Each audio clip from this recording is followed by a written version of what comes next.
Your body and your brain have different receptors. In your brain, there are some receptors that are like locks and keys, and GABA is one of those. So once the alcohol goes in, it's a free ride. It doesn't take very long for the alcohol to start affecting the way that you view things, the way that you see things, and your inhibitions. Now, your liver and your kidneys, those are things that are trying to help metabolize. They're trying to get out the alcohol that you've put in. So the ways that your body gets rid of the alcohol that you've put in, obviously you pee it out, but you also sweat a lot of it out as well. There's a couple odd things that you might want to know when it comes to drinking, is that if you're a man or you're a woman, you're not going to be affected the same exact way that alcohol would affect the other. Men 10 to 20 times in stomach, and what that means is when you start to drink, before I'd said that the small intestines collect, and that's where most of the alcohol is actually absorbed. Well, if you're a man, you're 10 to 20 times, 10 to 20% actually going to absorb in your stomach because of an enzyme that allows you to start absorbing at that point in time. Women don't necessarily have that. They do, but not nearly as much as men do.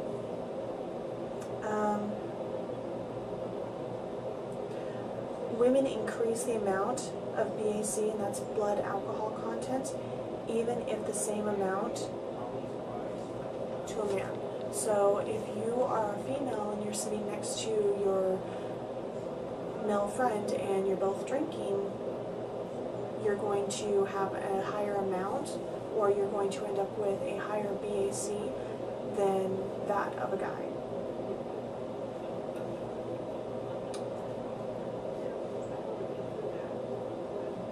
Some of the things that will kind of affect that are women typically have a higher percentage of fat on their body, which means more lipid soluble, as to where men have more or less of a fat on their body, so that will actually affect it. And the amount of water that is in your body will actually affect that as well. Also, for females, changes in hormones each month will affect the amount of alcohol that's actually absorbed into your system.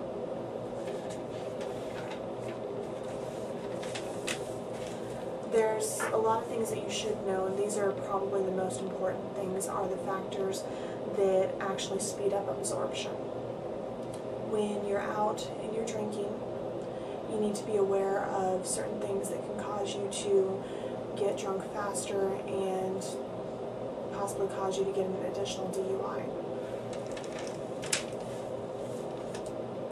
The amount that you drink and the speed that you drink it. Obviously, if you drink slower, you're going to have less alcohol in your system throughout the rest of the night. Okay. Also, it depends upon what you're drinking. The proof. Each alcohol has a different percentage, different proofs on it, and if you're drinking 80 proof in a shot versus 7% in a beer, you need to be aware that it's not necessarily the size, it is the actual proof and how much alcohol content there is. With that being said, you also need to be aware of the fact that, especially in Las Vegas, a lot of places like to serve drinks that look more like this. So depending upon whether you're putting higher proofs in for the drink, or if it's just a bigger volume, you need to be aware of how much alcohol is actually in the drink that you're drinking, because that will let you know how many drinks you've actually had.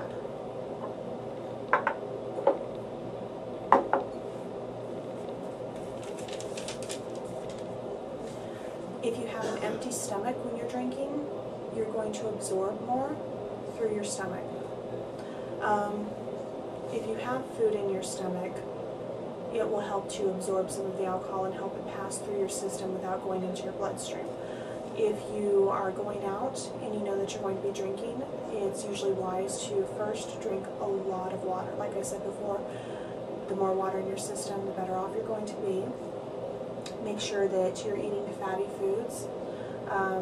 Cheese, meat, a lot of times after drinking, your body, you just really want to go to a fast food restaurant and get something nice and greasy. Well, that's why. That's why your body's craving that, because it's trying to get you to push the alcohol out of the system.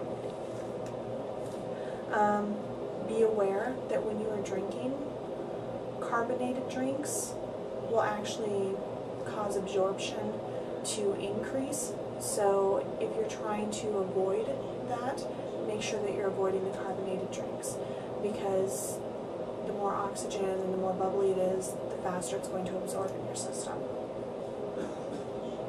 Okay, hot alcohol, just the same as when you were in chemistry class and things, dissolve faster, the warmer the alcohol or the water is.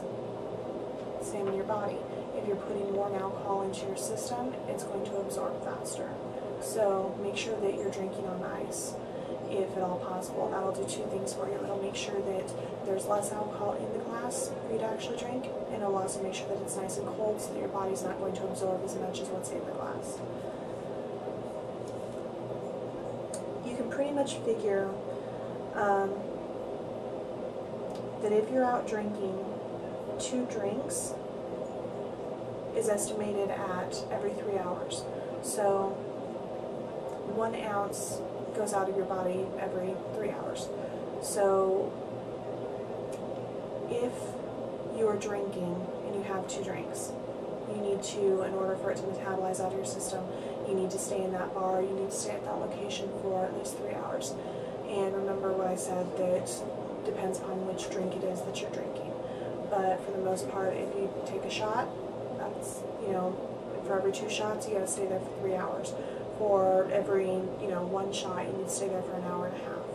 For every beer you have, that's an hour and a half, just to be on the safe side.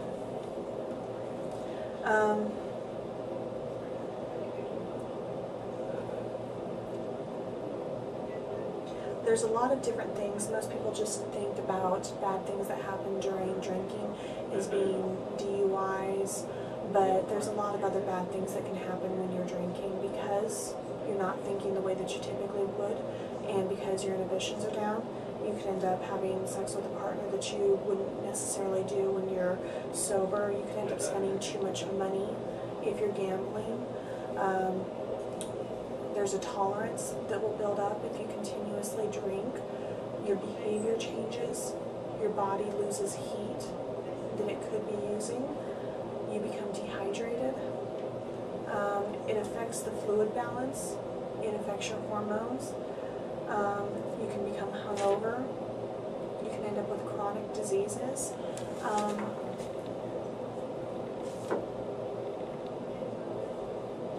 You can end up with brain damage, heart disease. It increases your chances of cancer. It causes you to have a lower immune system than you otherwise would. And it can also cause liver disorders. So these are some things, some bad effects, and most of them are long-term bad effects after you build a tolerance to alcohol, but they're still bad effects nonetheless, and you need to be aware of those.